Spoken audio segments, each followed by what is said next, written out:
Decantar o transvasar? Aquesta és la qüestió. Un dels grans dubtes en el món del vi és saber quan hem de decantar un vi. Veiem quina diferència hi ha entre transvasar i decantar.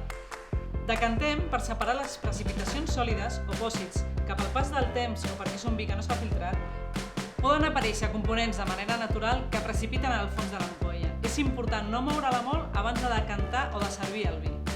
Per a una decantació necessitem una copa i un decantador. I si és necessari, també podem utilitzar una espuma. Amb cura de no moure molt l'ampolla, servim una mica de vi en el decantador i ho movem per eliminar possibles aromes que no ens agraden. El que hem servit en el decantador ho posem a la copa i aprofitem per tastar el vi.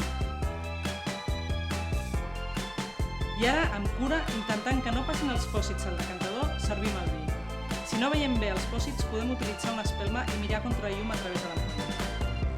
Transvasem quan volem accelerar l'oxigenació d'un vi que està tancat. Repetim la mateixa acció, envinem el decantador i tastem el vi.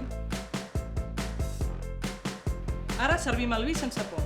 Amb aquesta acció accelerem l'oxigenació del vi i ajudem a que les aromes s'expressin més ràpidament. Ja sabem com decantar i transvasar.